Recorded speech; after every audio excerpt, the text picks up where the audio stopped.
So guys, মানে কিছুদিন ধরে মানে কি বলবো, হ্যাঁ কিছুদিন ধরে আবহাওয়ার পরিবর্তন দিনে দিনে বাড়তে চলেছে। সেইটা বড় কথা না, বড় কথা হচ্ছে হলো মানে বৃষ্টির একটা ব্যাপার আছে। হ্যাঁ, বৃষ্টির একটা ব্যাপারটা কি আছে সেটা আমি তোমাদের বলি, শোনো তাহলে।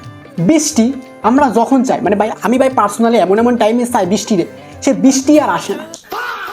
কি কব শোনো, যখন বৃষ্টির কোনো দরকার নেই তখন বৃষ্টি আসবে, আর যখন দরকার আছে তখন আসবে না। আমার কথা হচ্ছে হলো ভাই, তাহলে তোর আসার দরকার নেই, তুই চলে যা। তা আমি কখন কখন বৃষ্টি চাই সেটাও তোমাদের আমি বলছি, শোনো। বৃষ্টি চাই হচ্ছে না পড়ার টাইমে, কোথাও ভাবো পড়তে গেলাম, হ্যাঁ তখন আমি ঠাকুরের কাছে প্রার্থনা করি, ঠাকুর যেন বৃষ্টিটা যেন হয়, পড়াটা যেন বন্ধ হয়ে যায়, স্যার যেন বৃষ্টিতে উড়ে যায়, আর হাওয়া যেন দেয়, স্যারের বাইক ফাইক যেন উড়ে চলে যায়। তা হবে না ভাই, তা হবে না।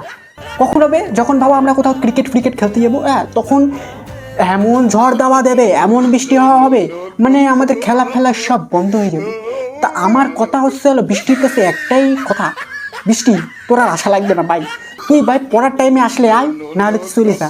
বৃষ্টি হচ্ছে বিকেলবেলা, আর বিকেলবেলায় মানুষ খেলতে যাবে, তো বিকেলবেলা ভাই তাহলে বৃষ্টি হলে ভাই কী করে যাবো, তুমি রাই বলো, একটু তোমরা একটু কমেন্টে জানো। আর যখনই ভাই কোথাও কোনো পড়া থাকবে, তখন ভাই ঠাটা রোদ, মানে কোনো বৃষ্টি নেই, কোনো মেঘ নেই, কোনো হাওয়া নেই, কোনো কিছু নেই। যাদের এই প্রবলেমটা আছে অবশ্যই কমেন্টে জানাও। আমার তো ভাই প্রচুর প্রবলেম এই বৃষ্টিকে নিয়ে।